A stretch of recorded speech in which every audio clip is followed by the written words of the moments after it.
सृष्टि के निर्माण का क्षण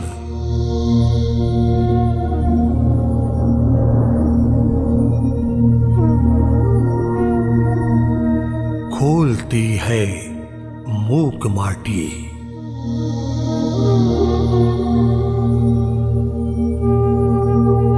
सृष्टि के निर्माण का क्षण खोलती है मूक माटी।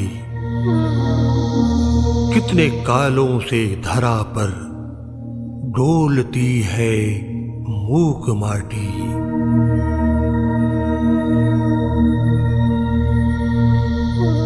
तत्व जीवन के मिलाकर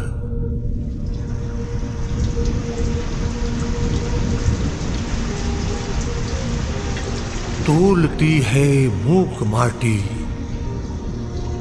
हम बहुत अनभिज्ञ हैं, आभास ही हमको नहीं है, वरना हर पल जाने क्या क्या बोलती है मूक माटी।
ज्ञान कथाएं विद्यासागर जी की सब खोलेंगी।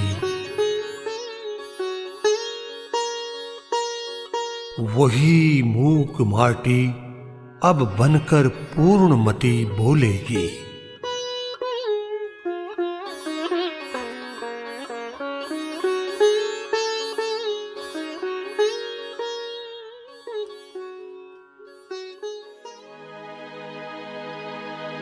मैं बिनती हूँ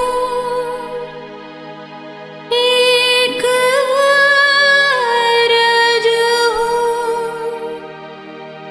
श्री गुरु चरणों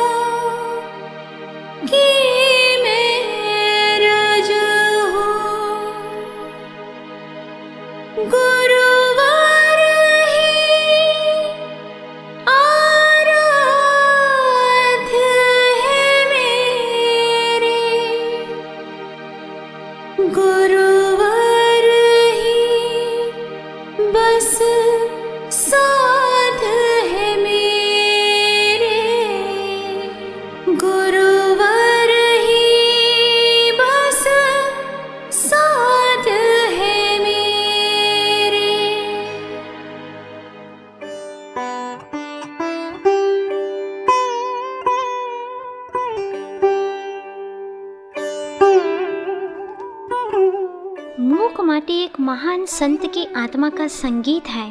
त्याग, तप और तेज की अनुभूतियों से गूंजता हुआ ये महाकाव्य अध्यात्म सरोवर के राजहंस, सौम्य स्वभावी ग्रंथराज समयसार और मूलाचार की जीवंत अनुकृति पूज्यपाद आचार्य श्री विद्यासागर जी महाराज की लेखनी का अद्भुत और विलक्षण चमत्कार है, जिसमें पददलित माटी को महाकाव्य का विषय बनाकर उसे संपूर्ण जीवन दर्शन का प्रतीक बना दिया।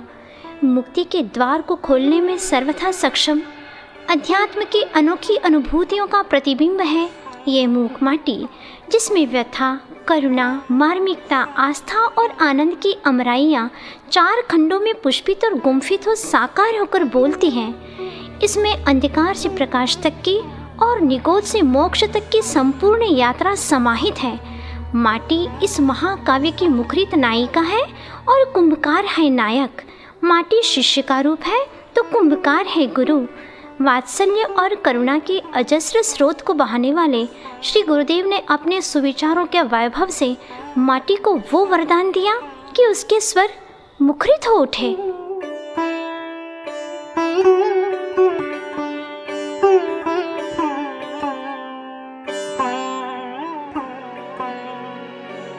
निम्न उच्च के मिलन से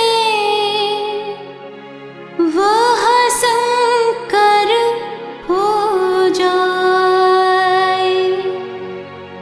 नीर बनी जब क्षीर तो वर्ण लाभ हो जाए। नीर बनी जब क्षीर तो वर्ण लाभ हो जाए।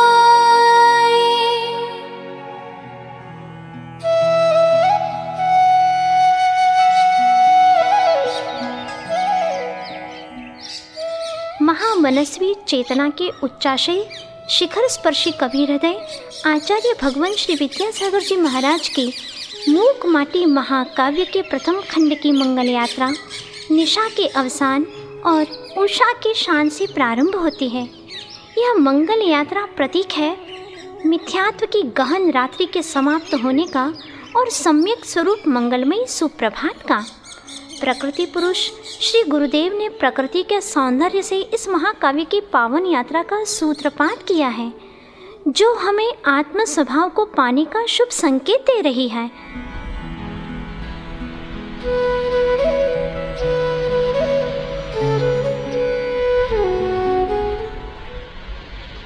एक ओर बाल रवि उनिंदासा करवटें ले रहा है तो दूसरी ओर सरपट सागर की ओर सरकती सरिता तट की माटी माँ धरती से कहती है, हे माँ, स्वयं पतिता हूँ और पातिता हूँ औरों से अधम पापियों से पद दलिता हूँ। माँ, इस पर्याय की इति कब होगी?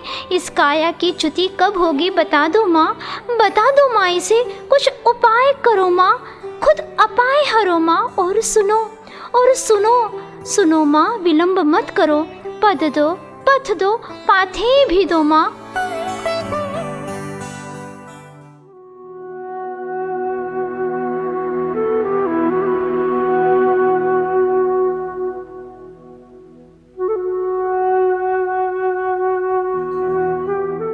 माटी के हृदय की व्यथा सुन माँ धरती के शांत आनंद पर स्नेह सिक्तता उद्भासित हुई और माँ धरती ने माटी को संबोधित किया, सत्ता शाश्वत होती है बेटा, सत्ता भास्वत होती है बेटा। प्रति सत्ता में होती है अनगिन संभावनाएं, उत्थान पतन व खसखस का दाना सा बहुत छोटा होता है बटका बीज वहाँ, किंतु समुचित क्षेत्र में उसका वपन हो, समयोचित खाद हवा जल उसे मिले, अंकुरित हो, कुछ ही दिनों में विशाल काय धारण कर वट के रूप में अवतार लेता है। यही इसकी महत्ता है। सत्ता शाश्वत होती है, सत्ता भास्वत होती है बेटा।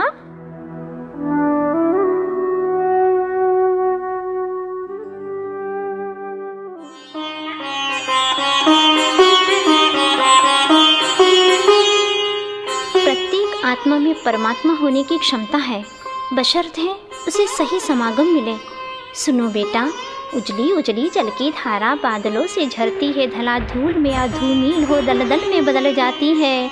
वही धारा यदि नीम की जड़ों में जा मिलती कटुता में ढलती है, सागर में जा गिरती लवणाकर कहलाती है। वही धारा बेटा विषधर मुख में जा विषहाला में ढलती है, सागरीय शुक्तिका में गिरती स्वाति का काल हो मुक्तिका बनकर झिल मिलाती है। वही बेटा जलीय सत्ता, जैसी संगति मिलती है वैसी मति होती है, मति जैसी अग्रिम गति मिलती जाती और यही हुआ है युगों युगों से भवों भवों से।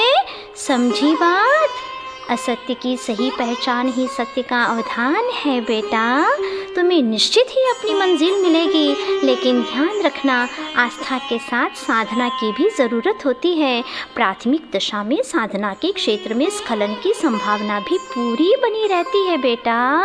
स्वस्थ प्रौढ़ पुरुष भी क्यों न हो, काई लगे पाषाण पर पद फिसलता ही है।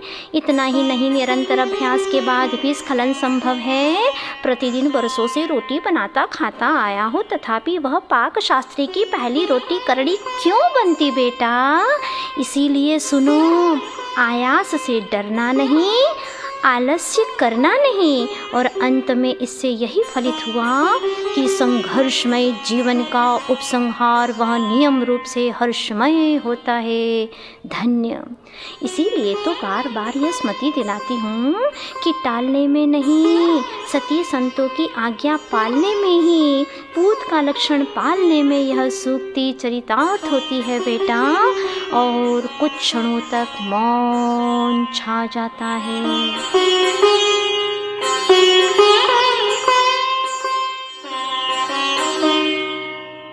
माटी ने धरती माँ की हर बात को हृदय से स्वीकार किया और वो कहती है माँ धरती से, हे माँ, चेतन की इस सृजनशीलता का भान किसे है?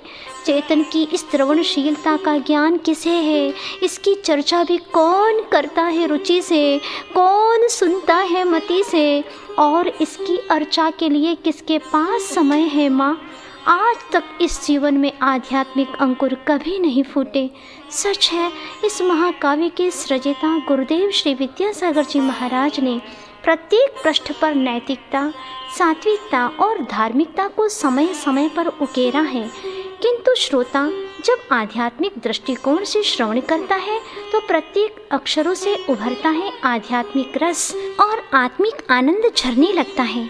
माँ धरती कहती है, वाह वाह, धन्यवाद बेटा, मेरे आशय को तुमने समझ लिया। अब मुझे कोई चिंता नहीं, और कल की मंगलमयी प्रभात में कुंभकार आएगा तुम्हें पतित से पावन बनाने। समर्पण भाव से तुम्हें उनके चरणों में प्रणिपात करना है, अपनी यात्रा का सूत्रपात करना है।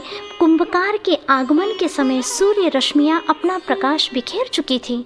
ठीक ही है, जब भव्य आत्मा को गुरु का सानिध्य प्राप्त होता है तो ज्ञान रश्मियाँ उसे अंतः प्रकाश से समालोकित कर देती हैं, और ये मंगल घटना का संकेत।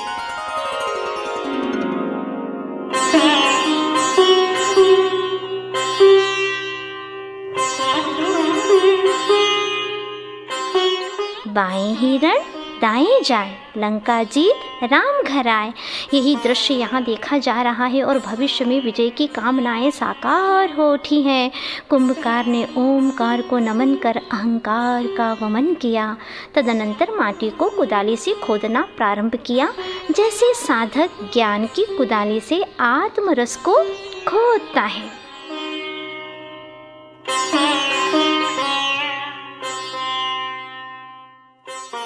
भोली माटी बोरी में भरी जा रही है और अपनी पीठ पर रखकर गदहा जा रहा है उपाश्रम की ओर।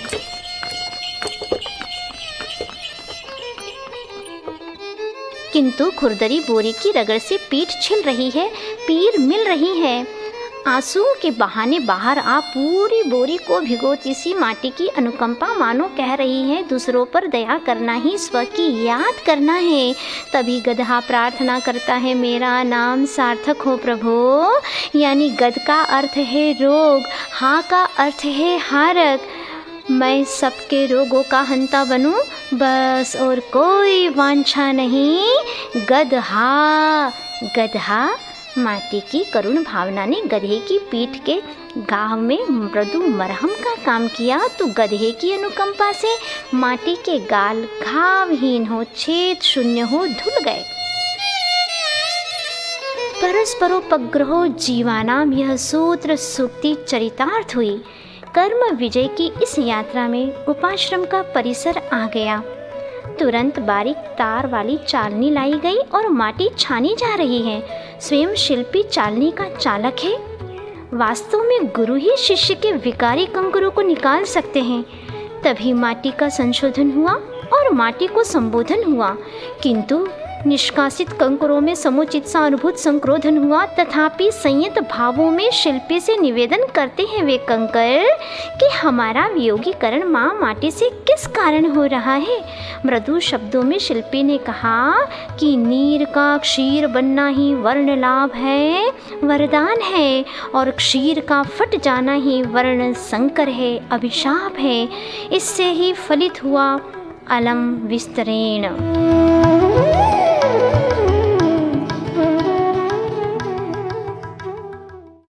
शिल्पी ने कहा, अरे कंकरों, माटी से मिलन तो हुआ पर माटी में मिले नहीं तुम, माटी से छुबन तो हुआ पर माटी में घुले नहीं तुम। इतना ही नहीं, चलती चक्की में डालकर तुम्हें पीसने पर भी अपने गुणधर्म भूलते नहीं तुम।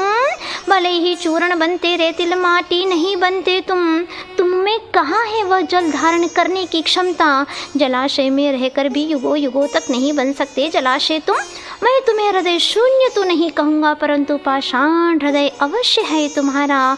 दूसरों का दुख दर्द देख कर भी नहीं आ सकता कभी उसे पसीना, है ऐसा तुम्हारा सीना।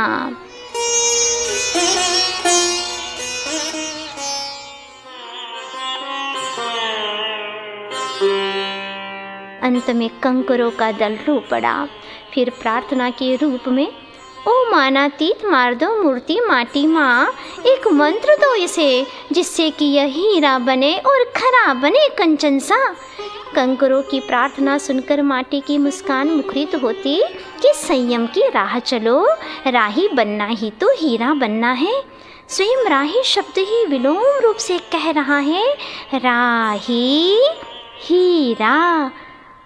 अब तन और मन को तप की आग में तपा तपा कर जला जला कर राख करना होगा, यतना घोर करना होगा, तभी कहीं चेतन आत्मा खरा उतरेगा। खरा शब्द स्वयं ही विलोम रूप से कह रहा है, राख बने बिना खरा दर्शन कहाँ। राख खरा। आज माटी को बस फुलाना है और इस कार्य हेतु तो प्रांगण में कूप है। कूप पर खड़ा है कुंभकार, कर में थी बाल्टी, भंवर कड़ीदार, उसे नीचे रखता है और उलझी रस्सी को सुलझा रहा है। झड़सी वह सुलझती भी, पर सुलझाते समय रस्सी के बीचों बीच एक गांठ आ पड़ी। कसी गांठ है वह, बहुत पुरुषार्थ करने पर भी गांठ खुल नहीं रही है। तब उत्तेजित हो घटती इस घटना को देख कर रसना भी बोल उठी,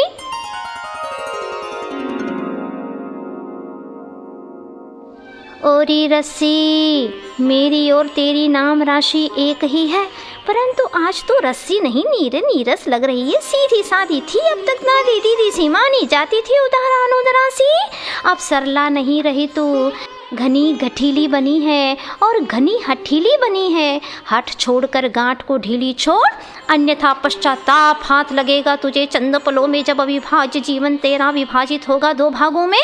और इस निंद्य कार्य के प्रति छी छी थू थू कह धिक्कारती सी रसना गांठ के संधि स्थान पर लार छोड़ती है।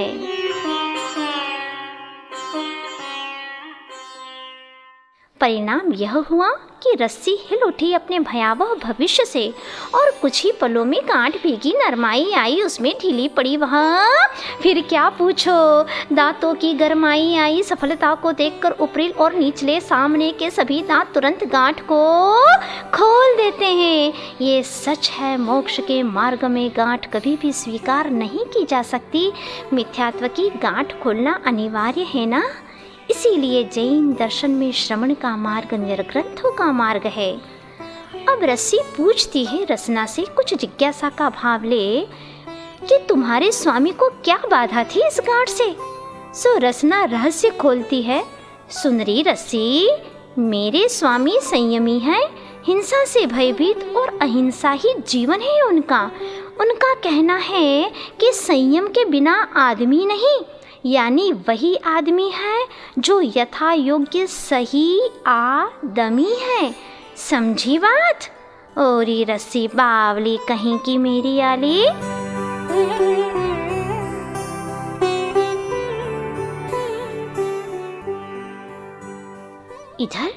इधर ये क्या? उस कूप में एक मछली सोच रही है कि मुझे कोई ऊपर की ओर ले चले। इतने में ही एक बाल्टी यान सम उतरती हुई दिखाई दी, जिस पर लिखा हुआ था धम्मो दया विशुद्धो धम्मम शरणम गच्छामि। वह संकल्पिता मछली उस बाल्टी में प्रवेश कर जाती है, किंतु अन्य साथी मछलियां रोकती हैं उसे और कहती हैं कि दया का कथन निरा है और दया का वतन निरा है।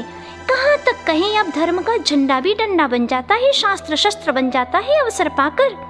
और प्रभु स्तुति में तत्पर सुरीली बांसुरी भी बांस बन पीट सकती है। प्रभु पथ पर चलने वालों को समय की बलिहारी है, यह संसार की वास्तविकता है। मुक्ति की राह पर चलने के लिए तत्पर मुमुक्षु आत्मा को विचलित किया जाता है। सखी की बात सुन मछली पुनः कहती है कि यदि तुझे नहीं आना है मत आ, परंतु उपदेश देकर व्यर्थ में समय मत गवा।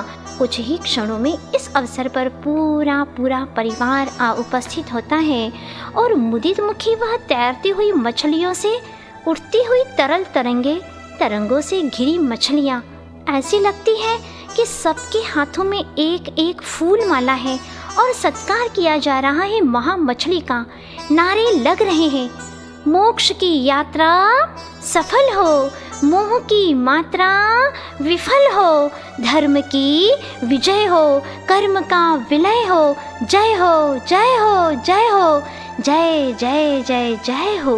और वह बाल्टी यान सम ऊपर उठने को है और मंगल कामना मुखरित होती है मछली के मुख से। यही मेरी कामना है कि आगामी छोरहीन काल में बस इस घट में काम ना रहे, विषय भोग का वास ना रहे और लबालब जल से भरी हुई बाल्टी कूप से ऊर्ध्व गति वाली होती है। अब जैसे ही वह बाल्टी अबाधित ऊपर आई भू पर, बाल्टी ले कुंभकार बड़ी सावधानी से धार बांधकर दोहरे कपड़े से जल छानता है। इतने में ही शिल्पी की दृष्टि थोड़ी सी फिसल जाती है अन्यत्र और वो मछली फिसलकर माटी के पावन चरणों में जा फूट फूट कर रोती है, जैसे अनंत काल से भटकती आत्मा को पहली बार वीतरागी प्रभु की शरण मिली। तभी उसकी आंखें संवेदना से भर जाती हैं और वेदना से घिर आती हैं। अब मछली कहती है माटी को, कुछ तुम भी कहो माँ। मछली की प्रार्थना सुन माटी कहती है, सुनो बेटा, यही कलयुग की सही पहचान है, जिसे खरा भी अखरा है सदा और सतयुग तो उसे मान बुरा भी बुरा सा लगा है सदा। समझी बात बेटा? तब मछली कहती है, इसीलिए मुझे सल्लेख ना दो माँ, बोधि के बीच सो उल्लेख ना दो माँ, मुझे देखने दो, समाधि को बस देख सकूं। इस पर मुस्कान लेती हुई माटी कहती है कि सल्लेखना यानी गाय और कषाय को क्रश करना होता है बेटा, और अंत में यही कहना है कि अपने जीवन काल में छली मछलियों से छली नहीं बनना, विषयों की लहर में भूल कर भी मत चली बनना, और सुनो मासूम मछली रहना, यही समाधि की जनी है। और माटी संकेत करती है शिल्पी को कि इस भव्यात्मा को कूप में पहुंचा दो सुरक्षा के साथ अविलंब, अन्यथा इसका अवसान होगा तो उसके भागी तुम बनोगे। तभी कूप में एक बार और दया विशुद्धो धम्मो ध्वनि गूंजती है और ध्वनि से ध्वनि प्रतिध्वनि निकलती हुई दीवारों से टकराती टकराती ऊपर आ उपाश्रम में लीन डूबती सी मूक माटी।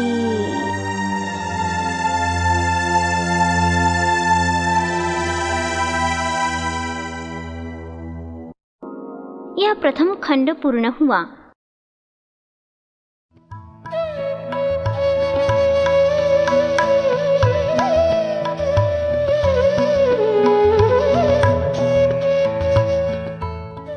जगत के अनमोल रत्न, हिमालय से ऊंचे त्यागी, सागर से गहरे ज्ञानी, महाकवि आत्मानुभवी आचार्य मनीषी ने इस महाकाव्य के द्वितीय सोपान को नाम दिया है शब्द सो बोध नहीं, बोध सो शोध नहीं। शब्द शक्ति सामर्थ्य है, जिसे हुआ ये बोध, बैरागी तन कर रहा, रोम रोम में शोध, बैरागी तन कर रहा, रोम रोम में शोध। माटी की मंगल यात्रा जारी है और शिल्पी कुमकुम सम मृदु माटी में मात्रानुकूल मिलाता है छना निर्मल जल। नूतन प्राण फूंक रहा है माटी के जीवन में, करुणा में, कण कण में। माटी को ज्ञानी की उपमा देते हुए महाकवि कहते हैं कि अस्थिर को स्थिरता मिली, अचिर को चिरता मिली, नव नूतन परिवर्तन। हाँ, अब चलती शीतकाल की बात है, शिल्पी की वह सहज रूप से कटती सी रात है। तभी कुछ कहती है माटी शिल्पी से बाहर प्रांगण से ही, काया तो काया है, जड़ की छाया माया है, लगती है जाया सी, सो कम से कम एक कंबल तो काया पर ले लो ना। और चुप हो जाती है माटी। तुरंत फिर शिल्पी से कुछ सुनती है, कम बल वाले ही कंबल वाले होते हैं और काम के दास होते हैं। हम बल वाले ही राम के दास होते हैं और राम के पास होते हैं। दूसरी बात यह है कि स्वभाव से ही प्रेम है हमारा और स्वभाव में ही क्षेम है हमारा। पुरुष का प्रकृति में रमना ही मोक्ष है, सार है, और अन्यत्र रमना ही भ्रमना है, मोह है, संसार है। इस प्रकार शिल्पी के सहज जीवन के साथ माटी की अंतर यात्रा सहज चल रही है। फूल दलों से पूरी फूली माटी है, किंतु अभी रूखापन है। चिकनाहट की चूलिका तक पहुंचाने शिल्पी का आगमन हो रहा है। तभी जैसे पुण्य कर्म में पाप कर्म के कांटे विघ्न पैदा करते हैं, वैसे ही एक कांटा जो माटी खोदने के अवसर पर कुदाली की मार खाकर जिसका सर अध फटा है, जिसका कर अध कटा है, दुबली पतली सी कमर कटी थी उसकी वहीं अब और कटी है। जिधर की टांग टूटी है उधर की ही आंख फूटी है, और चपला अबला उम्र पर भी असर पड़ा है मार का, लगभग वह भी घटी है। कहाँ तक कहें, कांटे की कटीली काया दिखती अब अटपटी सी है। कांटे ने शिल्पी से बदला लेना ठान लिया है। तभी माटी ने कहा, सुनो, बाली से बदला लेना ठान लिया था दशानन ने, फिर क्या मिला फल? तन का बल मथित हुआ, मन का बल व्यथित हुआ और यश का बल पतित हुआ। यही हुआ ना। त्राहि माम, त्राहि माम, त्राहि माम, यूँ चिल्लाता हुआ राक्षस की ध्वनि में रो पड़ा। तभी उसका नाम रावण पड़ा। इस पर कांटे अपनी महत्ता अनेक उदाहरण से बताते हैं, किंतु अंत में क्षमा की मूर्ति शिल्पी की शांत मुद्रा को देखकर कांटा माटी से कहता है कि कम से कम शिल्पी इस भूल के लिए क्षमा याचना तो करे माँ। यह सुनते ही शिल्पी ने कहा, खमामि खमन्तु में, क्षमा करता हूँ सबको, क्षमा चाहता हूँ सबसे। सुनते ही बोध भाव का आगमन हुआ और शोध भाव को नमन हुआ। कांटे के बदले की भावना बदल गई। सच है, सच्चे हृदय से की गई क्षमा शूल को भी फूल बना देती है। तुरंत ही कांटा शिल्पी से कहता है, भूल क्षम्य हो स्वामिन, इसे एक अच्छा मंत्र दो। इस पर शिल्पी कहता है, मंत्र न ही अच्छा होता है और न ही बुरा, अच्छा बुरा तो अपना मन होता है। स्थिर मन ही वह महामंत्र होता है और अस्थिर मन ही पाप तंत्र स्वच्छंद होता है। मोह और मोक्ष के संबंध में कांटे की जिज्ञासा पर शिल्पी का संबोधन होता है कि अपने को छोड़कर पर पदार्थ से प्रभावित होना ही मोह का परिणाम है और सबको छोड़कर अपने आप में भावित होना ही मोक्ष का धाम है। गूढ़ अध्यात्म को सुनकर कह उठा कंटक, धन्य हो, धन्य हो। अब शिल्पी का आगमन हो रहा है माटी की ओर।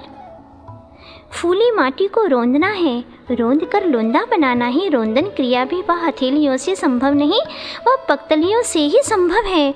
किंतु अचानक शिल्पी का दाहिना पद चेतना रहित हो रहा है। खून का बहाव था जिसमें उसमें खून का जमाव हो रहा है। अब शिल्पी की पांचों इंद्रियां माटी को रोंदने में अनुमोदना तक नहीं करती। तब मौन छा जाता है।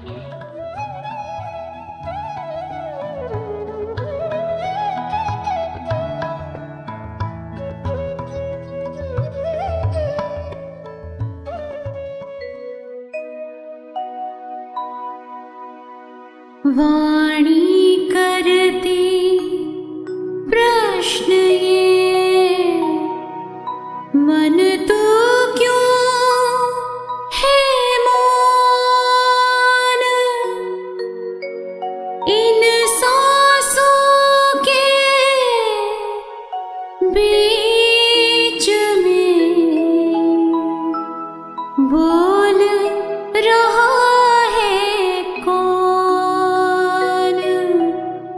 बोल रहा है कौन।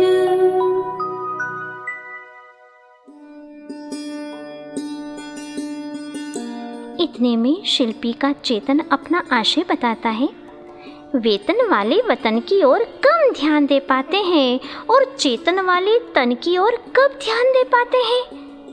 इसी बीच शिल्पी का अंतरंग उपयोग जागृत होता है और उसका दाहिना चरण ही सर्वप्रथम मंगलाचरण करता है। शनै शनै ऊपरेल नीचे की ओर, निचली ऊपर की ओर, छटपट छटपट उल्टी पलटी जाती माटी और मोम की भांति माटी की मृदुता निखर चुकी है। रौंदन क्रिया और गति पकड़ती है और पूरा चलकर विश्राम करो। इस पंक्ति ने शिल्पी के चेतन को सचेत किया। माटी की गहराई में डूबते हैं शिल्पी के पद आ जानो। माटी के लिपटन की इस क्रिया में महासत्ता माटी की बाहुओं से फूट रहा है वीर रस और इस प्रकार क्रमशः हास्य, रौद्र, भय, विस्मय, श्रृंगार, बीभत्स और करुणा इन 8 लौकिक रस का मनोहारी चित्रण कर अंत में अलौकिक शांत रस का सौम्य शब्दों में वर्णन किया है। करुणा, वात्सल्य और शांत रस का सुंदर विवेचन करते हुए पूर्ण हो जाती है रोंदन क्रिया और माटी का लौंदा बना चक्र को घुमाता है शिल्पी। जैसे कि प्रभु होने के लिए प्रभु के चारों ओर परिक्रमा चक्कर लगाता है भव्य, वैसे ही माटी घूम रही है और पिंड से पिंड छुड़ाती हुई कुंभ के रूप में जा ढलती है। घृत से भरा घट सा बड़ी सावधानी से शिल्पी ने चक्र पर से कुंभ को उतारा धरती पर। 2-3 दिन का अवकाश मिला तो कुंभ का गीलापन मिट गया, सो उसका ढीलापन भी सिमट सा गया। आज शिल्पी को बड़ी प्रसन्नता है। कुंभ को उठा लिया है हाथ में, एक हाथ में सोट लिया, दूसरे हाथ में कुंभ को ओट देकर खोट पर चोट की। तदनंतर कुंभ पर तद्वोद्घाटक संख्याओं, शब्दों और अंकों में सुंदर कविताओं का चित्रण किया। 9 और 99 जो कि मोक्ष और संसार की प्रतीक हैं। दूसरी कविता 63 और 36 जो शलाका पुरुष और दुर्जनों का प्रतीक है। तीसरी श्वान और शेर जो मिथ्या दृष्टि और सम्यक दृष्टि का प्रतीक है। इसी भांति कछुआ और खरगोश में प्रमादी और निष्प्रमादी की पहचान कराते हुए ही और भी जो कि एकांत और अनेकांत मत का प्रतीक है। वीतरागी मूरत का दर्शन कराते हुए कर पर कर दो। मानव जीवन मरहम की भांति कोमल बने, ऐसी जीवंत कविता चित्रित है मरहम मरहम बने। और अंतिम कविता है मैं दोगला। इसके 3 रत्न की धारी महाकवि ने 3 अर्थ बताते हुए कहा, मैं द्विभाषी हूँ, मैं धूर्त मायावी हूँ और मैं यानी अहम को दोगला अर्थात समाप्त कर दो। इस प्रकार वट के बीज की भांति अल्प शब्दों में गुरुतम गहन अर्थ लिए कविताएं निर्मित हो जाती हैं। अभी कुंभ में जलीय अंश शेष है, उसको सुखाना है। कुंभ को रखता है कुंभकार धरती पर और इधर वसंत ऋतु का अंत हो चुका है। यहाँ चल रही है केवल तपन तपन तपन। गर्मी का मौसम है परंतु भविष्य भला नहीं दिखता। अब भाग्य का भाल धूमिल है, अधर में डुलती सी बादल दलों की बहुलता। हे प्रभु, अकाल में काल का दर्शन क्यों? इस दृश्य को साक्षी भाव से निहारती सी मूक माटी।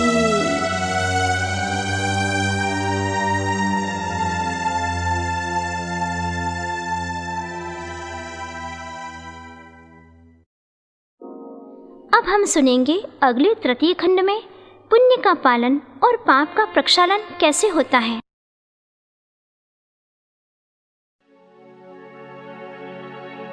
जीवन मरण समान ही, पाप पुण्य है दोय। पुण्य करे तो पाप का प्रक्षालन झट होय। पुण्य करे तो पाप का प्रक्षालन झट होय।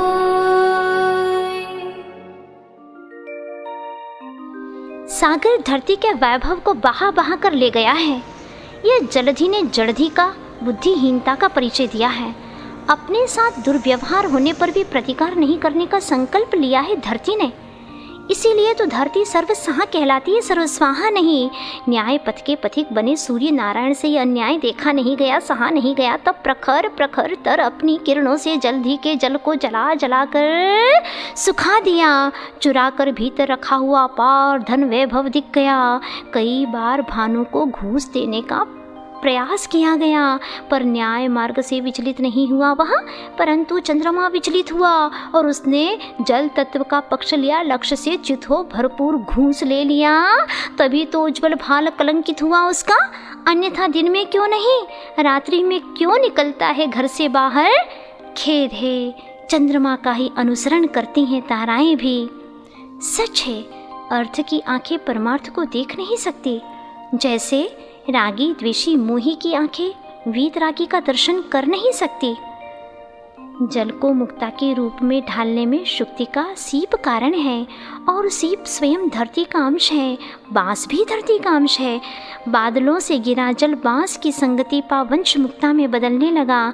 इसी भांति धरती माँ की आज्ञा पालने में रथे वंश मुक्ता, सीप मुक्ता, नाग मुक्ता, सुकर मुक्ता, मच्छ मुक्ता, गज मुक्ता और मेघ मुक्ता।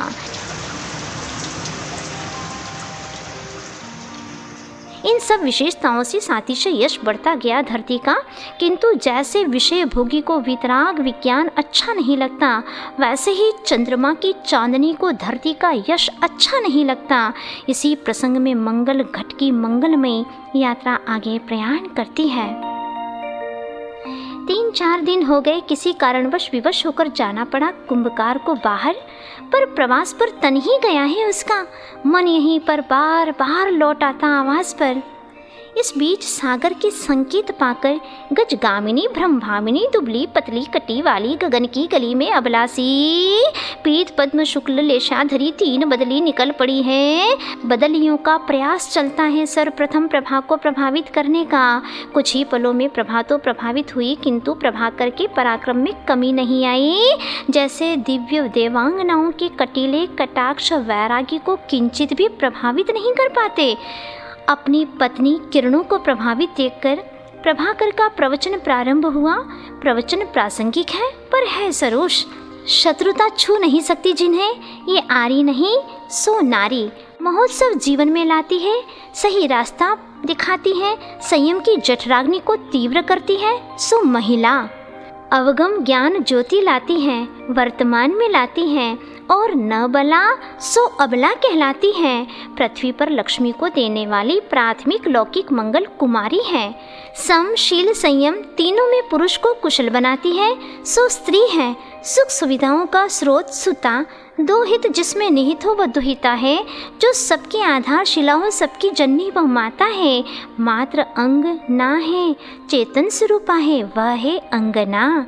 इस प्रकार इनका शाब्दिक किंतु सकारात्मक आध्यात्मिक प्रवचन ज्यों ही पूर्ण हुआ, प्रभाकर का प्रवचन वह हृदय को जा छू गया। पीता पद्मा शुक्ला लेश्या धारिणी बाहर के अनुरूप बदलाहट भीतर भी तीनों बदली, ये बदली। प्रभाकर को परिक्रमा देती, तभी ऊपरी देहिलता झिलमिलाई निचली स्नेहिलता से मिलाई। धरती के कण अधर में उठे और बदली के जल कणों से जा मिले। छल का दिल छिल गया, सब कुछ निश्चल हो गया, जैसे वशिष्ठ और विश्वामित्र का राम और विभीषण का मिलन हो गया और जल को मुक्ति मिली। यूं मेघ से मेघ मुक्ता का अवतार।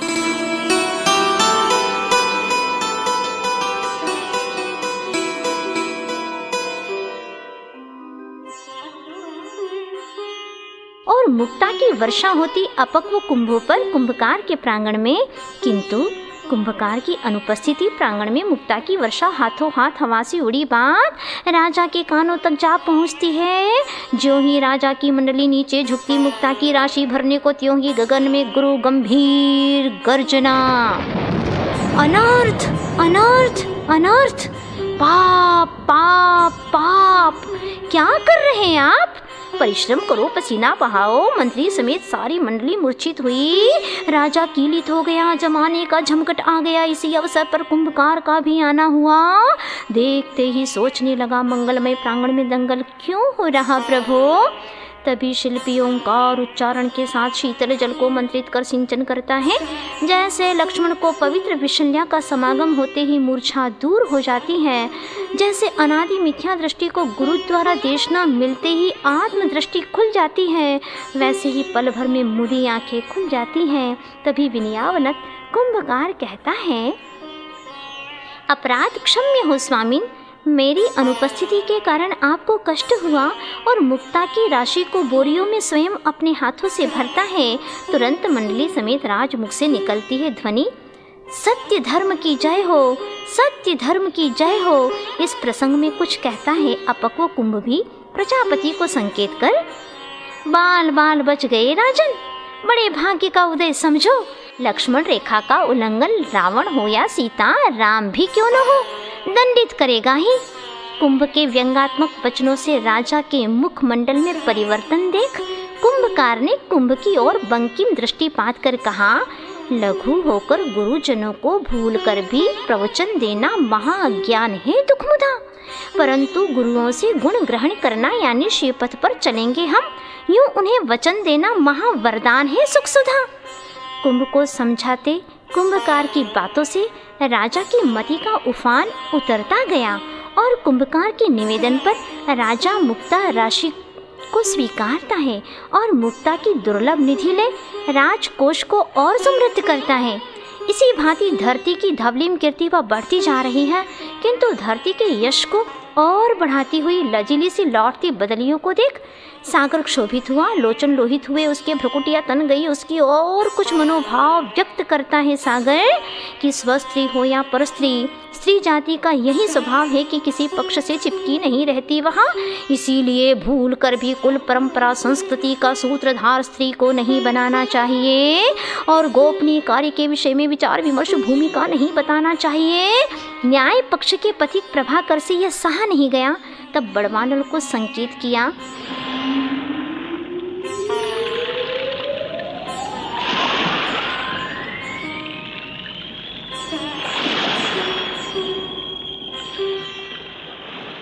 तभी ठहाका लेता हुआ सागर व्यंग करता हुआ कहता है बड़वानल से कि पित्त प्रशमन हेतु मुझसे याचना कर सुधाकर सम सुधा सेवन किया करो और प्रभाकर का पक्ष न लिया करो। इस बार बादल को प्रशिक्षित किया है प्रचुर समय देकर, बदलिया नहीं दल बदलने वाली, झट से दया से पिघलने वाली। विघन डालना ही जघन काम है जिनका और नाम है घन जिनका। ऐसे तीनों बादल क्रम से कृष्ण नील कापोत रंग वाले तन के अनुरूप ही मन से कलुषित हैं। सर्वप्रथम वह बादल दल देखते ही देखते अपने पथ में बाधक बने प्रभाकर से जा भिड़ते हैं और गुरु गर्जन करते कहते हैं कि धरती का पक्ष क्यों लेता है, सागर से क्यों चिढ़ता है। अरे अब तो सागर का पक्ष ग्रहण कर ले, अवसर है, अब सर से काम ले, अब छोड़ दे उल्टी धुन, अन्यथा ग्रहण की व्यवस्था विलंब होगी। तभी बादल दलों को जलाने हेतु प्रभाकर के प्रयास को निरख नीच निराली नीति वाले सागर ने राहु को याद किया। राह में राशि मिलती देख राहु गुमराह सा हो गया। चुपचाप यह सब पाप होता रहा। दिन दहाड़े सरासर सागर से निर्यात सौर मंडल की ओर यान में भर भर कर झिलमिल झिलमिल अनगिन निधियां, ऐसी हस्ती धवलिम हसिया मनहर हीरक मौलिक मणियां, मुक्ता मूंगा माणिक छवियां, पुखराजों की पीलिम पटिया, राजाओं में राघु भरता नीलम के नगर रजतिम छड़ियां। इस प्रकार राहु को रिश्वत देकर सागर पक्ष का समर्थन हुआ। राहु का घर भर गया, राहु का सर भर गया विष विषम पाप निधि से, और कोलाहल किए बिना बस साबुत ही निकलता है प्रभाकर को। दिन कर तिरोहित हुआ सो दिन का अवसान सा लगता है।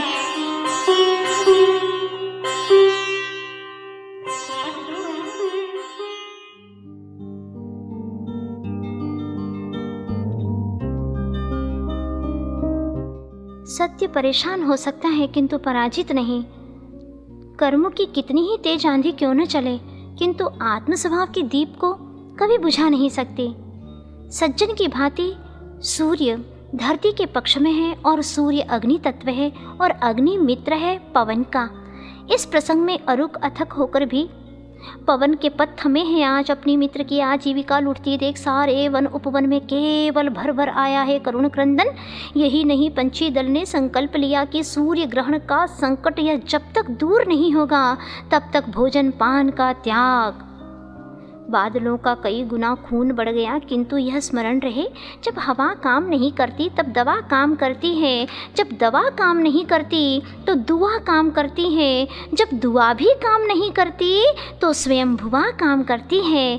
तब धरती के कण अपने वंश माटी की रक्षा के लिए आशीष मांगते हैं और धरती माँ के मुख से आशीर्वचन सुनते यूँ, पाप पाखंड पर प्रहार करो, प्रशस्त पुण्य स्वीकार करो। तुरंत ही रणभेरी सुन योद्धा शंभू कण उड़ते हैं नभ की ओर, कई जल कणों को सोखते जा रहे हैं जैसे पुण्य पाप को सुखा देता है। इस अवसर पर इंद्र भी अवतरित हुआ, किंतु केवल धनुष दिख रहा, इंद्र नहीं, क्योंकि महापुरुष प्रकाश में नहीं आते। महाकवि लिखते हैं कि मैं यथाकार बनना चाहता हूँ, व्यथाकार नहीं, और मैं तथाकार बनना चाहता हूँ, कथाकार नहीं। यहाँ महाकवि की लोकेशना से परे आत्मस्वरूप की ऐषणा स्पष्ट झलक रही है। इस युद्ध में जहाँ देखे वहाँ भूकण ही भूकण, थोड़े ही शेष है जलकण। सो सागर ने फिर से प्रेषित किए बादल दल और सागर के संकेतानुसार बिजली का उत्पादन किया। इंद्र की आंखें भी झपकने लगी। तभी इंद्र ने आवेश में अमोघ अस्त्र बादलों पर फेंक दिया। वज्राघात से मेघों के मुख से आह ध्वनि निकली। रावण की भांति रोना सागर के लिए अपशकुन सिद्ध हुआ। सागर ने कहा बादलों से, इंद्र ने अमोघ अस्त्र चलाया तो तुम राम बाण से काम लो, ईंट का जवाब पत्थर से दो और तुरंत ओला वृष्टि। लघु गुरु अणु महा त्रिकोण चतुष्कोण वाले तथा पंच पहलू वाले, भिन्न भिन्न आकार वाले, भिन्न भिन्न भार वाले, गोल गोल सुडोल ओले, क्या कहें क्या बोले, जहाँ देखो वहाँ ओले, और सौर मंडल भर गया। जैसे सम्मिक्त्व होते ही मिथ्यात्व के 3 टुकड़े हो जाते हैं, वैसे ही भूकणों से जलकण कई भागों में बट गए। जलकणों को मस्तक पर लेकर उड़ रहे हैं भूकण, जैसे हनुमान अपने सर पर हिमालय ले उड़ रहा हो। ऊपर घटती घटना को कुंभ खुली आंखों से साक्षी भाव से देख रहा है। जैसे निश्चय सम्यक दृष्टि पर द्रव्य को साक्षी भाव से जानता है, देखता है। आश्चर्य तो इस बात का है कि एक भी ओला कुंभ को भग्न नहीं कर सका। अभी उपसर्ग शांत नहीं हुआ, इतने में शिल्पी के सिंचन से पल्लवित गुलाब के फूल ने अपने मित्र पवन का स्मरण किया। फूल ने पवन को प्रेम से नहला दिया, बदले में पवन ने फूल को हिला दिया। प्रासंगिक कर्तव्य को जानकर पूरी शक्ति लगाकर पापोन्मुखी बादलों को अपने चपेट में ले पवन फेंक देता है जड़ तत्व के स्रोत सागर की ओर। बादल दल के साथ असंख्य ओले सागर में गिरते एक साथ, जैसे पाप कर्म के वशीभूत हो नरकों में कोलाटे लेते शठनायक नारक गिरते ज्यों। पवन हर्षित हुआ, उत्साह से भरा सौर मंडल कह उठा, धरती की प्रतिष्ठा बनी रहे और हम सब की धरती में निष्ठा घनी रहे। बस अन्याय चाहे कितना भी करो, इंसाफ एक दिन होकर रहेगा। कोयला चाहे छुपकर ही खाओ, मुंह तो काला होकर रहेगा। कर्मों के दरबार में देर है मगर अंधेर नहीं, एक न एक दिन दूध का दूध और पानी का पानी होकर ही रहेगा। उपसर्ग दूर हो गया है, सूरज निकल आया है। जैसे अज्ञान के मेघ पटल से दूर होकर केवल ज्ञान रूपी सूरज प्रकाशित होता है, तभी कुंभकार को देख कुंभ ने कहा, परिशः उपसर्ग के बिना कभी स्वर्ग और अपवर्ग की उपलब्धि न हुई न होगी। त्रैकालिक सत्य है यह। अपक्व कुंभ की परिपक्व आस्था पर कुंभकार को आश्चर्य हुआ और कहा, आग की नदी को भी पार करना है तुम्हें, वह भी बिना नौका। इस पर कुंभ कहता है, जल और ज्वलनशील अनल में अंतर शेष रहता ही नहीं साधक की अंतर्दृष्टि में। कुंभ की ये पंक्तियाँ बहुत ही असरदार सिद्ध हुई। इस प्रकार चारित्र आराधना स्वरूप तृतीय खंड पूर्ण हुआ। अब होगी अग्नि की परीक्षा और मिलेगी चांदी सी राख।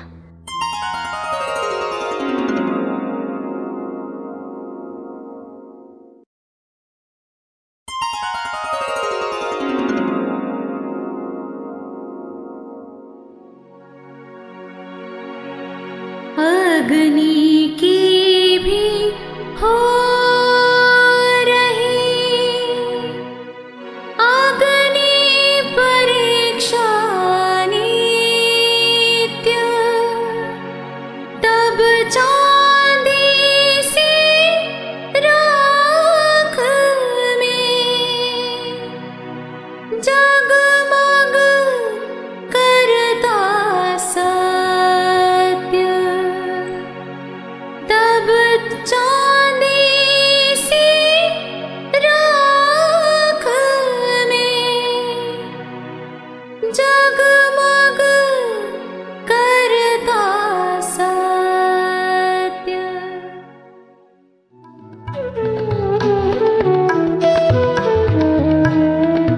अब कुंभ को अवा के अंदर पहुंचाना है। जैसे दर्शन, ज्ञान, चारित्र और तप आराधना के बिना ध्यान का अवा तैयार नहीं हो सकता, वैसे ही इस अवा को बबूल, नीम, देवदारू और इमली इन चारों लकड़ियों से तैयार किया है। तभी सब लकड़ियों की ओर से बबूल की लकड़ी बोली कि वैसे ही अपराधियों की पिटाई के लिए हमें बनाई जाती। अब कुंभ को जलाने में एक और हत्या की कड़ी जुड़ी जा रही इस जीवन में। तभी शिल्पी के समझाने पर लकड़ी की ओर से स्वीकारता मिली, किंतु अवा के उत्तर दिशा में मुख्य द्वार पर महामंत्र का स्मरण कर शिल्पी ज्यों ही अग्नि लगाता है, शीघ्र ही बुझ जाती है। तभी लकड़ी कहती है, मैं तो जलना चाहती हूँ पर अग्नि मुझे जलाना नहीं चाहती। तब शिल्पी पुनः जलाता है। जलती अग्नि कहने लगी, अग्नि परीक्षा के बिना आज तक किसी को भी मुक्ति मिली नहीं, न ही भविष्य में मिलेगी। लो, देखते ही देखते सुरसुराती सुलगती गई अग्नि समूचे अवा को अपने चपेट में लेती, छोटी बड़ी सारी लकड़ियों को अपने पेट में समेट लेती। पूरा का पूरा अवा धूम से भर उठा, चारों तरफ मात्र धूम धूम धूम। जैसे कोई तपस्वी ध्यानाग्नि में कर्मों की स्वाहा करता है, तब वह धूम सिद्ध शिला तक जा मिलती है और अंत में साधक को भी सिद्धालय में जा बिठा देती है। शनै शनै अब धूम का उठना बंद हुआ और 100% अग्नि की उष्णता उद्भासित हुई। कुंभ की पहली दृष्टि पड़ी और 100% अग्नि की उष्णता उद्घाटित हुई। कुंभ की पहली दृष्टि पड़ी निर्धूम अग्नि पर। चारों ओर फैली मात्र अग्नि अग्नि अग्नि। तभी ध्यान के संदर्भ में अग्नि कहती है, ध्यान की बात करना और ध्यान से बात करना, इन दोनों में बहुत अंतर है। एक शव के समान निरा पड़ा है, एक शिव के समान खरा उतरा है। तभी दर्शन और अध्यात्म के विषय में कुंभ निवेदन करता है। अग्नि कहती है, दर्शन के बिना अध्यात्म का जीवन चल सकता है, चलता ही है। पर हाँ, बिना अध्यात्म दर्शन का दर्शन नहीं। लहरों के बिना सरोवर वह रह सकता है, रहता ही है, पर बिना सरोवर लहर नहीं। स्वस्थ ज्ञान ही अध्यात्म है, व्यस्त जीवन दर्शन है।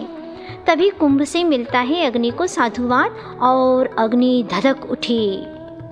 उसी रात कुंभकार ने स्वप्न देखा। कुंभ अग्नि की तपन से रो रहा है, जलपान करना चाहता है। स्वप्न में ही कुंभकार जलपान आदि ले जा रहा है कि स्वप्न की मुद्रा छूट गई। अवा का अवलोकन करने बढ़ते शिल्पी के चरण को देख कुंभ की ओर से स्वयं अवा ने कहा, हे शिल्पी महोदय, स्वप्न प्रायः निष्फल ही होते हैं। इन पर अधिक विश्वास हानिकारक है। इसमें स्व यानी अपना, प यानी पालन संरक्षण, न यानी नहीं। जो निज का ही रक्षण नहीं कर सकता वह औरों को क्या सहयोग देगा। तभी तो सम्यक दर्शन के लिए जागृत अवस्था चाहिए। और स्वप्न अक्षरशः असत्य निकला। तभी हाथों में फावड़ा ले अवा की छाती से राख को हटाता है और अवा से बाहर आया है सकुशल कुंभ। सावधान हो शिल्पी अवा से एक एक कर क्रमशः धरती पर रखता जा रहा है कुंभों को। धरती की थी, है, रहेगी माटी यह। अभी कुंभ को अवा से निकले 2-3 दिन भी नहीं हुए कि शुभ भावों का उमड़न, वीतरागी श्रमण का पात्रदान, अतिथि सत्कार। जो श्रमण प्रतिकूल शत्रुओं पर कभी बरसते नहीं, अनुकूल मित्रों पर कभी हरसते नहीं और ख्याति कीर्ति लाभ पर कभी तरसते नहीं, यूं कुंभ ने भावना भाई सुभावना भवनाशिनी। इधर वह नगर के महासेठ ने भी सपना देखा कि स्वयं ने अपने ही प्रांगण में भिक्षार्थी महासंत का स्वागत किया, हाथों में माटी का मंगल कुंभ ले। उषा काल में कुंभकार के पास एक सेवक प्रेषित किया। सेवक को देख शिल्पी ने कहा, दम सार्थक हुआ हमारा, श्रम सार्थक हुआ हमारा और हम सार्थक हुए। तभी सेवक कुंभ को 7 बार बजाता है क्रमशः। स्वर उभरे, सारे ग म प ध नि, यानी सारे गम दुख आत्मा का स्वभाव नहीं है। घनश्याम सा श्याम पड़ गया है उसका शरीर। जैसे वाद्य कला कुशल शिल्पी मृदंग मुख पर स्याही लगाता है, तब वह हाथ की गदिया और मध्यमा का स्पर्श पा धा धिन धिन धा, धा धिन धिन धा, वेतन भिन्ना चेतन भिन्ना, ता तिन तिन ता, ता तिन तिन ता, का तन चिंता, का तन चिंता। इस प्रकार कुंभ का परीक्षण और निरीक्षण हुआ। 1-2 लघु 1-2 गुरु कुंभले समुचित धन देने का प्रयास हुआ कि शिल्पी बोला, धन कोई मूलभूत वस्तु है ही नहीं। जब उपहार के रूप में भी राशि स्वीकृत नहीं हुई, तब सेवक ने शिल्पी को सादर धन के बदले धन्यवाद दिया और चल दिया कुंभले सानंद। तभी सेठ कुंभ हाथ में ले शीतल जल से धोता है, फिर दाएं हाथ की अनामिका से कुंभ के चारों ओर मलयाचल के चंदन से स्व की उपलब्धि हेतु स्वस्तिक अंकित करता है और हल्दी की 2 पतली रेखाओं से कुंभ का कंठ शोभित हुआ। कुंभ पर रखा है श्रीफल। प्रायः सबकी चोटियाँ अधोमुखी हुआ करती हैं, परंतु श्रीफल की चोटी अर्धमुखी है, इसीलिए श्रीफल के दान को मुक्ति फल प्रदा कहा। सेठ अपने प्रासाद के 5म खंड पर स्थापित चैत्यालय में अभिषेक और पूजन कार्य से निवृत्त हो प्रांगण में पूरे हुए चौक के समीप माटी का मंगल कुंभले खड़ा हो गया। इतने में ही आते हुए अतिथि का दर्शन हुआ। प्रारंभ के कई प्रांगण बिजली की चमक की भांति पार कर गए। पात्र का प्रांगण में आना, फिर बिना पाए भोजन पान लौट जाना, घनी पीड़ा होती है दाता को इससे। एक दाता ने तो मन की बात सहज भाव से सुना दी कि हे महाराज, विधि नहीं मिली तो नहीं सही, कम से कम इस ओर देख तो लेते।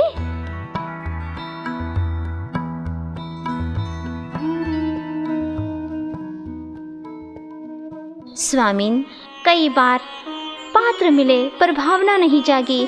आज भावना बलवती है, अतः आहार हमारे यहाँ हो। बस इसमें दोष लगेगा तो मुझे लगेगा, आपको नहीं स्वामिन। हे कृपा सागर, कृपा करो, देर नहीं, अब दया करो। तभी मुस्कान के साथ मुनि आगे बढ़ जाते हैं। दाता बोला, दांत मिले तो चने नहीं, चने मिले तो दांत नहीं, दोनों मिले तो पचाने को आत नहीं। तभी कुंभ ने सेठ को सचेत किया, पात्र से प्रार्थना हो पर अतिरेक नहीं। इस समय सब कुछ भूल सकते हैं पर विवेक नहीं। सेठ संयत हुआ और संत की गति मंद हुई। देख मध्यम मधुर स्वरों में अभ्यागत का स्वागत प्रारंभ हुआ। भो स्वामिन नमोस्तु नमोस्तु नमोस्तु, अत्र अत्र अत्र, तिष्ठ तिष्ठ तिष्ठ। संत आरु के प्रांगण में जैसे ग्रह नक्षत्र ताराओं समेत रवि और शशि मेरु पर्वत की प्रदक्षिणा देते हैं, वैसे ही सपरिवार सेठ अतिथि की परिक्रमा लगाता है। पुनः मन वचन काय शुद्ध है, अन्नपान शुद्ध है। आइए स्वामिन। बिना पीठ दिखाए संत को भोजनालय में उच्चासन आसीन किया। मानो हृदय के आंगन से मन के मंदिर में ज्ञान की वेदिका पर स्थापित किया हो। चरणाभिषेक का गंधोदक मस्तक पर लगाया। अष्टकर्म नाश हेतु अष्टद्रव्य से पूजन कर आहार हेतु निवेदन किया। संत ने प्रभु होने के लिए प्रभु का स्मरण किया और दोनों हाथों को पात्र बनाकर अंतर में अध्यात्म रस को पीते हुए समता भावों से हाथों को आगे बढ़ाया। स्वर्ण कलश, रजत कलश, स्फटिक की झारी, ये सब दिखाने पर भी संत ने करपात्र नहीं खोला। तब कपते हाथों से माटी के कुंभ को आगे बढ़ाया। सेठ ने तुरंत ही अंजुलि खुल पड़ती है। इस भांति भोजन में गोरस चल रहा है, भीतर में शांत रस चल रहा है। इधर घर के सब बाल बालाओं को भीतर रहने की आज्ञा मिली है, फिर भी बीच बीच में खिड़कियों से एक दूसरे को आगे पीछे करते बाहर झांकने का प्रयास चल रहा है। सीमा में रहना असंयमी का काम नहीं। और इधर सर को भी कसकर बांध रखा है सेठ ने, बालों के बवाल से बचने हेतु कहीं अंतराय न हो जाए, इस भीति से। तभी सानंद संपन्न हुआ आहारदान। तन शुद्धि करके संत परम तत्व में लीन हो गए। तदनंतर सेठ ने मयूर पंख की पिच्छी संत को प्रदान की और कमंडलों में तन शुद्धि हेतु प्रासुक जल भर दिया। आसपास की जनता अतिथि के पावन दर्शन हेतु आंगन में आ खड़ी है। तभी सेठ ने प्रार्थना की पात्र से कि एक ऐसा सूत्र दो हमें, जिस सूत्र में बंधे हम अपने अस्तित्व को पहचान सकें। तभी करुणा के सागर संत ने अंतस का अध्यात्म रस बिखेर दिया और बोले कि बाहर ये जो कुछ भी दिख रहा है सो मैं नहीं हूँ और वह मेरा भी नहीं है। ये आँखें मुझे देख नहीं सकती, मुझ में देखने की शक्ति है, उसी का मैं सृष्टा था, हूँ, रहूँगा, सभी का दृष्टा था, हूँ, रहूँगा। बाहर ये जो कुछ भी दिख रहा है सो मैं नहीं। यूँ कहते कहते चल पड़े वह उपवन की ओर। पात्र के पीछे छाया की भांति चल रहा है सेठ। नगर के निकट उपवन है, उपवन में नसिया जी है। नसिया में नेमिनाथ भगवान का दर्शन हुआ, निज आत्मा का भान हुआ। एक बार और नमन किया, लौटने लगा पर तन टूटने लगा, लोचन सजल हो गए और फूट फूट कर रोने लगा। पथ ओझल सा हो गया, जैसे अनादि मिथ्या दृष्टि को एक बार सम्यक दर्शन होकर पुनः छूट जाता है, वैसे ही पुनः घर की ओर जा रहा है सेठ। जैसे वर्षा के बाद कांतिहीन बादलों की भांति, तेल समाप्त हुए दीप की भांति, मूल धन से हाथ धो खाली हाथ लौटते बनिए की भांति, घृत निकलने के बाद नीरस दूध की भांति, सहपाठियों के समक्ष हारे हुए की भांति, धूल में गिरे फूल की भांति, माँ के विरह में रह रह कर सिसकते शिशु की भांति, बसंत का अंत हो जाने पर वन की भांति, मरुभूमि में सरकती पतली सरिता सा घर की ओर जा रहा सेठ। पूरा परिवार अपार हर्ष में डूबा है, किंतु सेठ के मुख को गौर से देखकर कुंभ ने कहा, संत समागम की यही तो सार्थकता है कि संसार का अंत दिखने लगता है। समागम करने वाला भले ही तुरंत संत संयत बने या न बने, इसमें कोई नियम नहीं है, किंतु वह संतोषी अवश्य बनता है। सही दिशा का प्रसाद ही सही दशा का प्रसाद है। और सेठ और परिवार का माटी के पात्रों के प्रति झुकाव देखकर स्वर्ण की थालियाँ, गोल गोल कलशियाँ, कुंद पुष्पसम शुभ्र लोटे, प्याले, कटोरे, राकेंदु समरस्तिम थालियाँ, बढ़िया बढ़िया स्फटिक की माणी की झारियाँ, तरह तरह की तश्तरियाँ, चमचम चमकने वाली चमचियाँ, यह सब क्या हो रहा है? यूँ सोचते चमत्कृत हो गए। आज का दिन भी पूर्ण नहीं हुआ और माटी का इतना स्वागत समादर। शांति के साथ सेठ ने कहा कि मात्र रज को कोई सर पर नहीं चढ़ाता, मूढ़ मूर्ख को छोड़कर रज में पूज्यता आती है चरण संपर्क से। यह सब प्रभाव जो हम पर पड़ा है समता के धनी श्रमण का है। अंत में यूं कह सेठ भोजन प्रारंभ करता कि कलश ने व्यंगात्मक कहा, कोश के श्रमण बहुत बार मिले हैं, होश के श्रमण होते विरले ही। खदबद खिचड़ी का पकना वह अविकल चलता ही रहा और संत के नाम पर और आक्रोश। सभी बर्तन क्रोधित हैं, कारण संत ने उनसे आहार नहीं लिया, माटी के बर्तन से आहार लिया है। तभी लेखनी स्वर्ण कलश को मशाल और माटी के कुंभ को दीपक की उपमा देती है। इस भांति कुंभ और अन्य पात्रों के बीच वाद विवाद होता गया। प्रायः सब पात्रों ने माटी के पात्र को उपहास का पात्र ही बनाया और खुलकर सेठ और श्रमण की अभिनय की। अब इधर परिवार का भोजन पूर्ण हो चुका है, दैनिक कार्यों से निवृत्त हो सो रहा पूरा परिवार, किंतु बार बार करवटें ले रहा सेठ। उसका तन आमूल चूल तवा समतप रहा है और लाल लोहित कपाल बना सेठ का, जिस पर बैठने को मचलता हुआ एक मच्छर जो बैठ नहीं रहा, घबरा रहा है। उसके मित्र मतकुण यानी खटमल को भी कुछ नहीं मिला, क्योंकि सेठ का तन तप रहा है। एक से एक अनुभवी चिकित्सा विद्या विशारद विश्वविख्यात वैद्य सेठ की चिकित्सा हेतु आए हैं। क्रमशः सबने अपने निर्णय लिए। सबका अभिमत एक रहा कि दाह का रोग हुआ है, आह का योग हुआ है, चाह का भोग हुआ है। इसमें कारण है गुरु का विरह। जैसे केवली श्रुत केवली के पाद मूल बिना क्षायिक संयुक्त नहीं हो सकता, वैसे ही प्रकृति के आश्रय बिना प्रकृति यानी स्वस्थ स्वभाव का दर्शन कैसे हो सकता है। प्रासंगिक विषय में माटी का कुंभ बोल पड़ा। पथ्य का सही पालन हो तो औषध की आवश्यकता ही नहीं, और यदि पथ्य का पालन नहीं हो तो भी औषध की आवश्यकता नहीं। तभी यह सूक्ति गुनगुनाती है, माटी पानी और हवा, 100 रोगों की एक दवा। कुमकुम समृद्धु काली माटी में नपा तुला शीतल जल मिला। उसे रौंद रौंद कर एक टोप बनाकर मूर्छा के प्रतिकार हेतु सेठ जी के सर पर चढ़ाया गया। तप्त लोह पिंड की भांति वह उष्णता को प्रतिपल पीने लगा। अधरों का सूक्ष्म स्पंदन होने लगा। भीतर ही भीतर ओमकार का उच्चारण हो रहा है, किंतु आंखों में तीव्र जलन है। तब माटी के कुंभ ने कहा कि मात्र हृदय स्थल को छोड़कर शरीर के किसी भी अवयवों पर माटी का प्रयोग किया जा सकता है। इतना सुनते ही दोनों आंखों पर माटी रखी गई और कुछ ही पलों में वैद्यों ने देखे सफलता के लक्षण। तभी भोजन पान के विषय में भी चिकित्सक दल ने कहा कि माटी के पात्र में तैयार किया गया निर्विकार तक्र का सेवन कराना है, साथ ही कर्नाटकी ज्वार का रवादार दलिया देना है, किंतु संध्या काल को टालकर, क्योंकि योग के काल में भोग का होना रोग का कारण है और भोग के काल में रोग का होना शोक का कारण है। जैसे इस महाकाव्य में माटी ही माटी की महत्ता है, वैसे ही जीवन में आत्मानुभूति की ही महत्ता है। इस भांति माटी के सफल उपचार से माटी का यश बढ़ता जा रहा है। इधर स्वर्ण कलश का क्रोध बढ़ता जा रहा है, किंतु क्रोध की क्षमता है कितनी? क्षमा के सामने कब तक टिकेगा वह? तभी सौम्य भावों से भरा माटी के कुंभ ने स्वर्ण कलशी से कहा, ओरी कलशी, कहाँ दिख रही है तू कलसी? केवल आज कर रही है कल की नकलसी। तू रही न कलशी कलसी। वह मधुरीम सुधा कहीं गई है निकलसी और ही कलसी, कहाँ दिख रही है तू कलसी।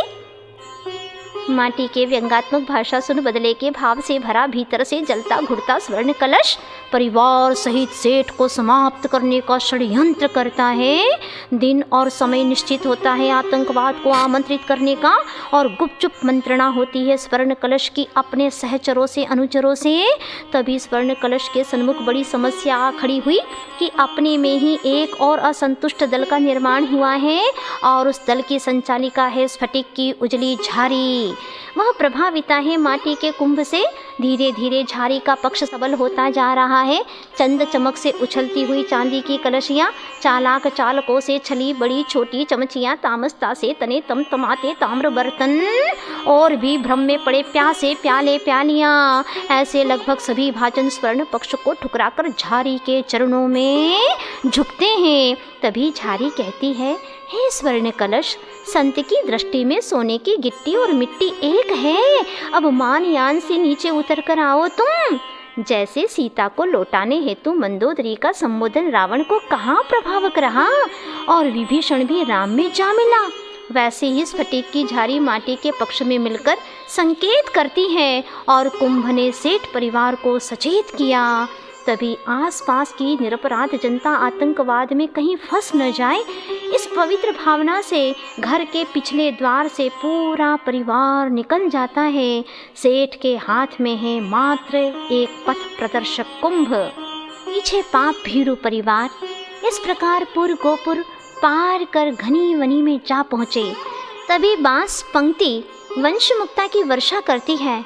इसी बीच सिंह से सताया भयभीत हाथियों का दल अपनी ओर आता देख परिवार ने कहा, डरो मत। प्रेम भरी आंखों से बुलाया उसे। सुनते ही गजदल गजमुक्ता चढ़ाता है विनीत भाव से। तभी पीछे से गरजती हुई आई आतंकवाद की ध्वनि, अरे कातरों ठहरो, काया का राग छोड़ दो अब। तभी पीछे मुड़कर देखा, क्रूर रौद्र आकार वाले आतंकवाद को देख गजदल भी परिवार को बीच में करता हुआ चारों ओर से घेर कर खड़ा हो गया।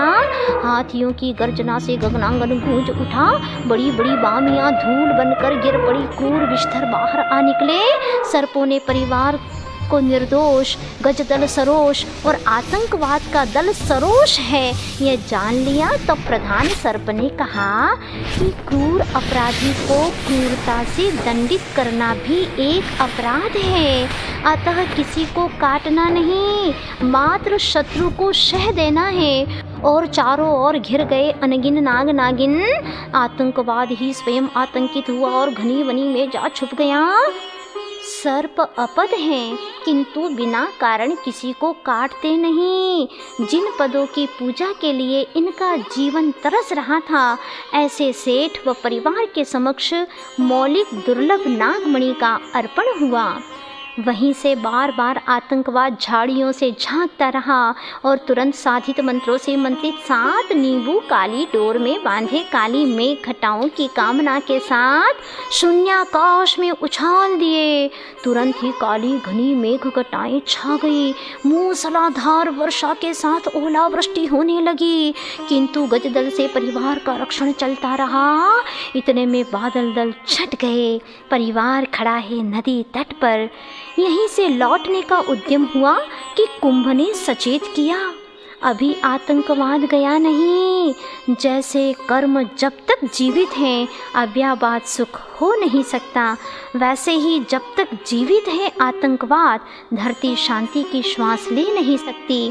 तभी रस्सी के एक छोर को कुंभ के गले में बांध अपनी अपनी कमर में रस्सी बांध ओमकार स्मरण के साथ नदी की तेज धार में कूद गए। कुंभ महायान का काम कर रहा है। नदी धरती का तिरस्कार कर अपनी ही प्रशंसा में डूबी थी। सेठ के समझाने पर और प्रतिकूल हुई भंवर चलने लगी। सबके सब विवश हो बहे जा रहे। तभी कुंभ ने नदी को ललकारा, यह धरती विलोम रूप से भी तीर ध यानी तीर को धारण करती है और ध के स्थान पर थ के प्रयोग से तीरथ बनता है।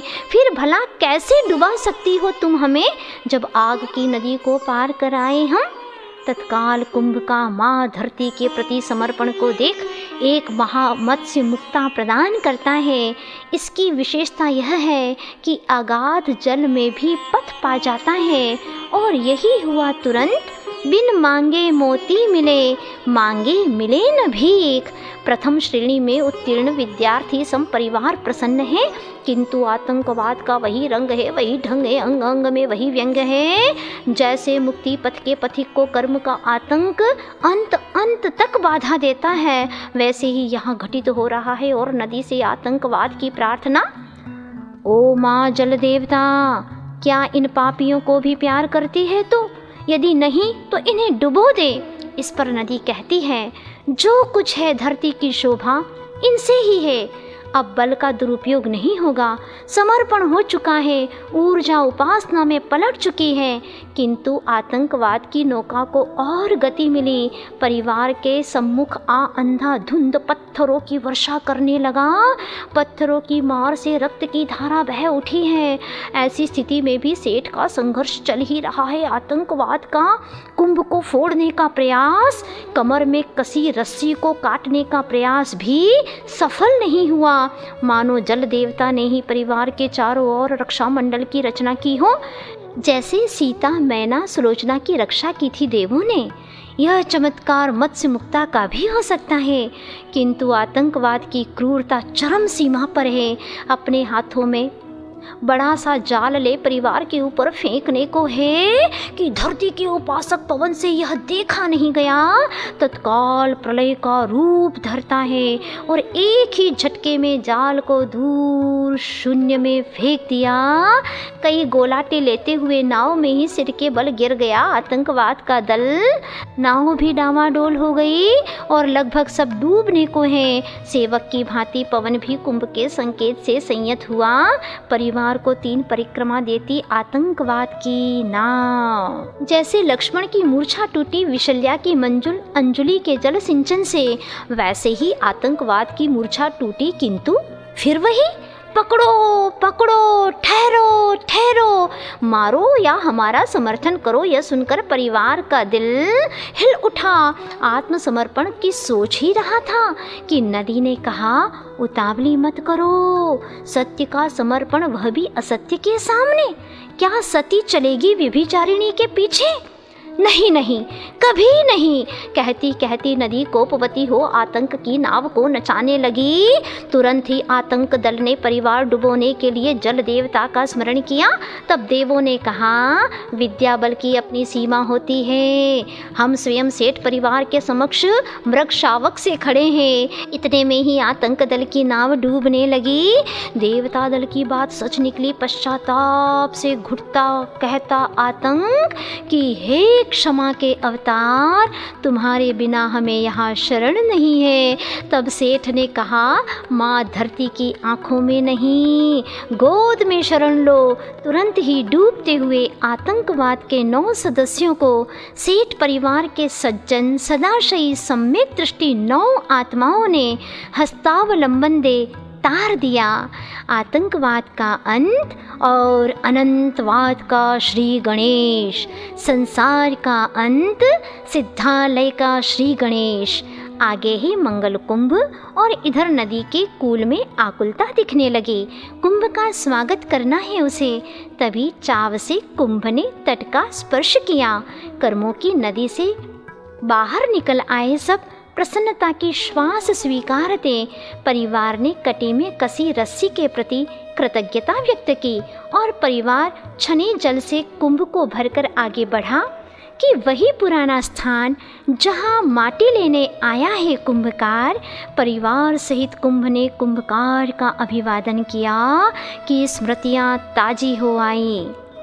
फूली फूली धरती कहती है, माँ को प्रसन्नता है बेटा, तुम्हारी उन्नति देखकर मेरी आज्ञा का पालन कर कुंभकार का संसर्ग किया, सो प्रथम खंड हुआ। उसके चरणों में तुमने अहम का उत्सर्ग किया, सो द्वितीय सर्ग हुआ। समर्पण के बाद बड़ी बड़ी परीक्षाएं होती हैं। जो उपसर्ग सहन किया सो तृतीय सर्ग हुआ। परीक्षा के बाद जो परिणाम निकला वह अंतिम चतुर्थ सर्ग हुआ। धरती की भावना सुन सबने कृतज्ञता की दृष्टि से कुंभकार को देखा। तो बोला वह, यह सब ऋषि संतों की ही कृपा है। और कुछ ही दूरी पर वृक्ष के नीचे संत को देख सादर प्रदक्षिणा दे सबने प्रणाम किया। पदाभिषेक कर गंधोदक सर पर लगाया। गुरु का आशीष मिला कि शाश्वत सुख का लाभ हो। तभी भूतपूर्व आतंकवाद ने कहा, हम भी आप जैसे बन सकें, इसलिए तुम्हारी भावना पूरी हो ऐसा वचन दो हमें। तभी गुरु ने कहा, वचन हम अपने गुरु को दे चुके, प्रवचन दे सकते हैं, तुम्हें वचन नहीं। मैं जहाँ हूँ वहाँ आकर देखो मुझे, तुम्हें होगी मेरी सही सही पहचान। तुम्हारे विश्वास को अनुभूति मिलेगी, अवश्य मिलेगी, मगर मार्ग में नहीं, मंजिल में। और महामौन में डूबते हुए संत और माहौल को अनिमेष निहारती सी मूक माटी।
माटी की कहानी, ये है माटी की कहानी। की कहानी, ये है माटी की कहानी, मूक माटी की कहानी, ये